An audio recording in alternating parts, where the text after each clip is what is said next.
Good afternoon, everybody. All right. I want to read this right quick from Exodus. And it's Moses talking to the Lord. And he says, Moses said, "No, Lord, don't send me. I have never been a good speaker, and I haven't become one since you began to speak to me. I am a poor speaker, slow and hesitant." The Lord said to him, "Who gives man his mouth? Who gives him deaf or dumb? Who gives him sight or makes him blind? It is I, the Lord. Now go. I will help you to speak, and I will tell you what to say." I read that right there because when Paul Barker first called me and asked me would I speak a couple of weeks ago, I jumped on. I said, "Yeah, I'll speak. And then over a course of time, like this morning, I kind of got a little cold feet. I said, I don't know, you know what I mean? I want to back up out of this, right?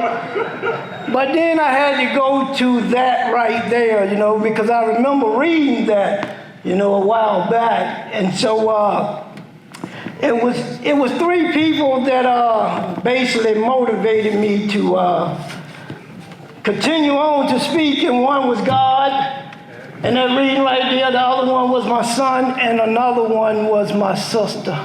They basically, they say, "You got this, you can do it," So I just shook it off, and here I am, Yeah.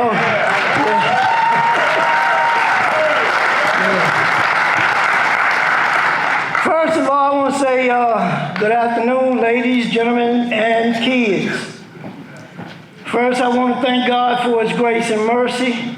Secondly, thanks to all that was involved in giving me the pleasure to be able to speak in front of such a lovely group of people. I really appreciate it. Yeah. My name is Donnelle Davis. I'm from Richmond, Virginia. I'm not going to talk too much about my destructive background, but I will say I come from a very dysfunctional environment. I will say that.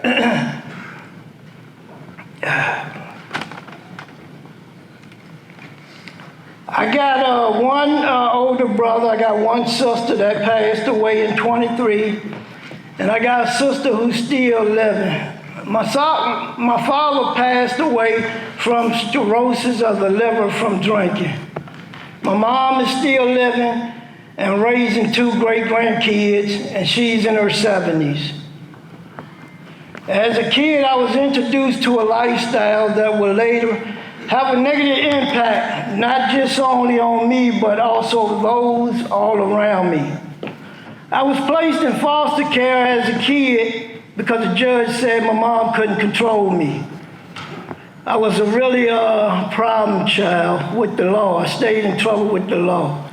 I started going to juvenile detention centers, then jails, and eventually I graduated to the penitentiaries. A lot of my decisions I regret, but there are some that I use as motivation today. Jumping ahead in life, I came to Kentucky in 2018 with a mindset of just gaining some material things and going back home to Virginia. I soon found out that if the mindset doesn't change, the behavior will stay the same. I started living in Kentucky just like I was in Virginia. I participated in certain activities that landed me back in court. I also want to say you never know where your help is going to come from.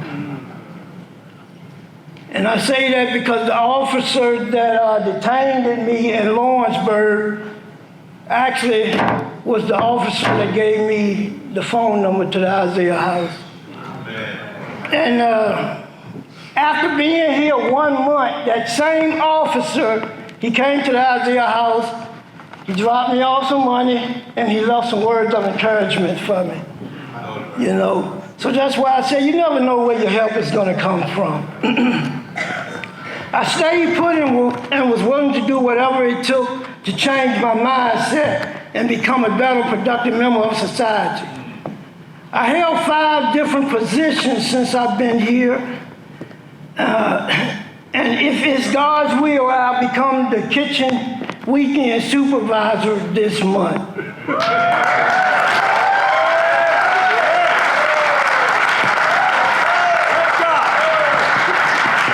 I appreciate all the opportunities that have been placed in front of me, and I really learned a lot from those 5 different positions. I really did. And some of them I don't want to go back to. But I like to also say that every opportunity that comes along is not from God. Before I close out, I want to briefly speak on 2 subjects right quick. And one is from the AA book on page 317. And this is for the graduates and the ones who already graduated and those who are going to graduate. Following the principles laid out in the big book has not always been comfortable, nor will I proclaim perfection. I have yet to find in the big book that says, now you have completed the steps, what I put program in front of it, have a nice life. The program is a plan for a lifetime of daily living. And I speak on that right there because although I'm grateful for receiving a certificate today, at the same time, I realize that this certificate alone is not going to keep me clean and sober. I also realize that as well. You know, and I also want to say this is my 2nd time graduating. So I want to let that be known too. You know, I worked for the Isaiah Hospital over 2.5 years, and then due to some circumstances, I wasn't dealing with my issues and problems. I made a decision to go back out and use, and I came back in. You know, so I'm very grateful that God chose me to have this opportunity to get it right again. Yeah. Very grateful for that. You know, I also want to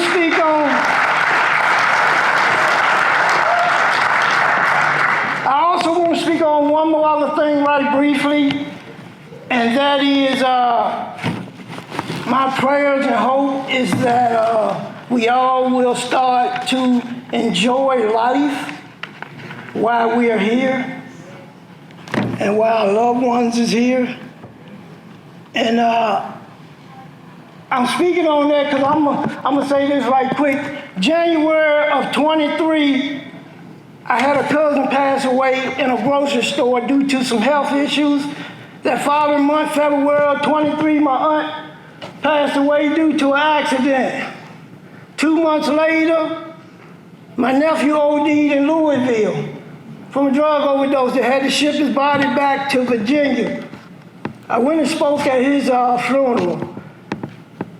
My sister, the one, called me that night. I was working in house management and told me the news about him. And then that early April, and then 2 more months later in June, my sister that called me about my nephew, she passed away in the bathroom due to a heart attack. My mom called me, told me about that. July, I had another aunt pass away from natural causes. I will say she lived a pretty good life, successful life. And so she was up in age, she passed away. Well, after July, 2 months later in September, I get another call from my mama. I was at work again. And she told me my son had been shot in the face and left in a ditch all night long. My son, he didn't pass away at that time. He got shot like at 11 o'clock that night. They didn't find him till about like 7 o'clock that morning, all night. He couldn't move, he was paralyzed, couldn't talk.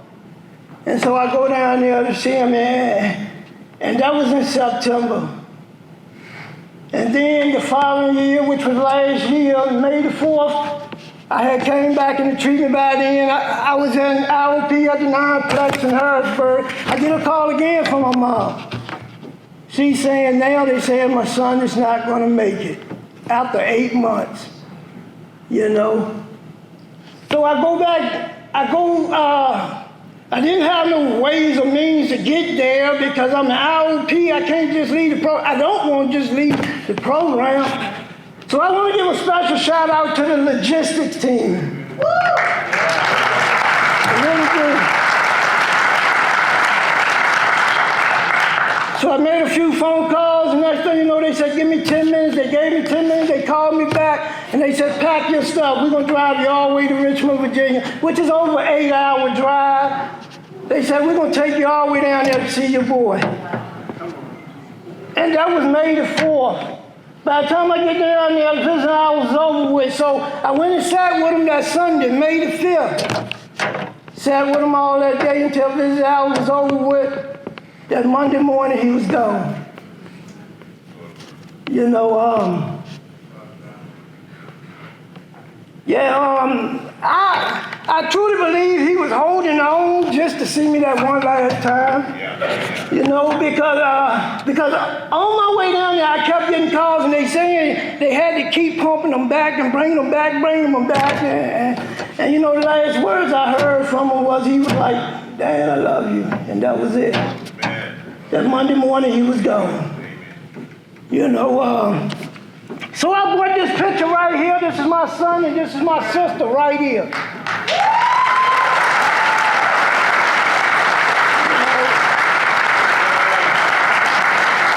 son and my sister right here. And so, and actually, that was my only kid, too. You know, my only kid. And I still, you know, I don't know, you know what I mean? So I just want to say, enjoy life while you're here, while your family here, while your loved ones here, friendship, whatever. Enjoy your life while you're here, you know, because you never know. Everybody don't die from drugs and alcohol. There's accidents, there's other reasons, you know, so enjoy life. And before I go, I also want to say this. To the world, you may be one person, but to one person, you just may be the world. Y'all have a blessed day.